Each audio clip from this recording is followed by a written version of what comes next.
What do you think we've got here then? I'll give you 3 seconds to guess. It's the iX, and you would have known that if you read the title of this video. And you'll also know I'm going to go through the top 10 things I love and hate about this car. I want to start off talking about how big this car is and the exterior of it. This is going to be BMW's technology flagship, and it's definitely going to rival that of the Model X. Let's take a look at the front of this. We've got the massive beaver hamster looking teeth right at the front. I actually quite like it, even though it's quite intimidating. We've got these LEDs along here, it gives it the mean looking eyes. Even the number plate adds to it and gives it a little face with this huge chin down below as well. It looks angry, it looks mean, and I absolutely love it. Before we move on to the side, I want to talk about these vents down at the front. These are real vents, they're not fake like Mercedes. They help with the car's aerodynamics. We've also got these massive 22s on the side here. Absolutely love the diamond cup design, it's very BMW. Moving further on down, we have these great electric door handles. Absolutely love them. Moving down to the back, we've also got this lovely iX strip here, which really finishes off the tail end of the car. I also like in the lighting across here in the top of the door, when you lock the door, it goes red, and when you unlock it, it goes green. How cool is that? I want to say, like, it almost looks like Darth Vader-y, do you know what I mean? It looks like Star Wars, that's what I was trying to get out of. But I don't know how to... That evil look, I'll give it evil, that's a good word. The back really doesn't let down this car either. I love the big badge in the middle and the little hidden camera for your reversing, that looks great. These sleek headlights really give it that evil look with the black especially. And BMW have kept that sporty look at the bottom. This is obviously an electric car, so there's no exhaust, but I really love these bold contours at the bottom. The front and back badges actually have features themselves. It actually pops out and cleans the camera.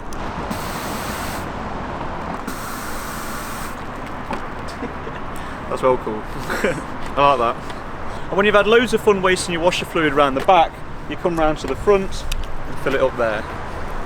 Now, I do like these lights on the back, but they do create a bit of a practical issue, which goes into my second point of the lack of storage space. Now, underneath, the tail lights are now replaced by sort of these strange, more square lights on either side, and it creates like a weird box boot. Not really a fan of that. It is only 500 litres of boot space as well, which is smaller than the EQC, which is surprising when you've got 2.5 tonnes of car here. And if you do need the extra space, you can pull these two little switches, make sure there's no one sitting in the back, and they will release down. But unfortunately, you can't actually put them up with this, and you have to do it manually. Point number 3 is all about the interior of the car, and as you can see, it truly looks incredible. You've got loads of footroom down here, no central column, so all your controls are neatly in this middle bit here. You've got this massive futuristic screen, it's all very minimal, it's all very sleek, zero complaints. You can also get your controls here in crystal, and the ones up here, much like on the ultimate version of the X7. The leather is really soft to the touch and is also sustainable.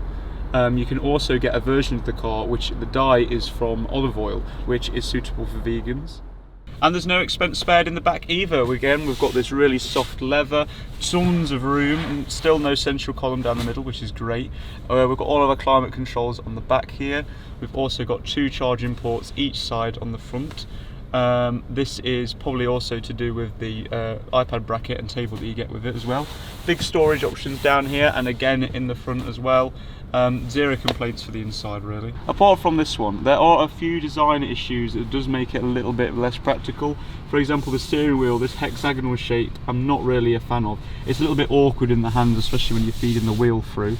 It does have a really low window screen as well, which is great for your visibility at the bottom. However, it does mean that then you're given a bit of a restricted view from this at the top, which isn't really ideal. My 5th point, and another reason why I really love this car, is all the gadgets going on inside the system. Now, it's the newest version of BMW's iDrive, and it is fully customizable. Obviously all the widgets can be moved around here. Some great little features as well, like the sat nav, for example, knows your most travelled routes and will send you through text messages if you have to leave a little bit earlier. There's also a great surround view camera, and that'll send you through notifications and clips when people are trying to break into your car. The HUD at the front here is also really clear, and you can see it in all different kinds of daylight. We've also got really good speakers in the doors, and you can actually pay a little bit extra to get it into your headrest. So my 6th point is that the iDrive is actually let down a little bit by the interface. Okay, it's cool that we've not got very many buttons, but in the reality of it, it's not really very practical. Like if I wanted to access climate control, for example, while I'm driving along, I actually have to press a little button here. There's nothing to press it like actually in the car.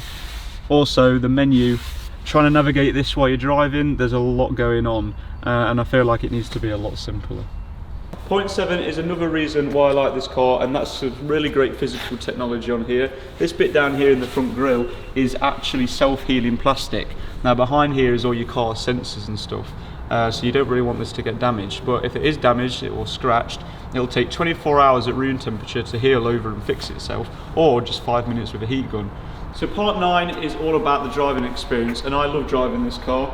This even sounds amazing. The sounds were actually composed and directed by Hans Zimmer, who did films such as Interstellar, Inception and Amazing Spider-Man. The brakes are also really progressive rather than like the Tesla, which is pretty hard. And the brakes actually also put power back into the batteries. The aerodynamic intakes at the front means it's very quiet at high speeds, and it also boasts a 0 to 60 in 0.46 seconds, which is pretty impressive. There are a few bad points to the driving experience, however, which brings me on to my last point.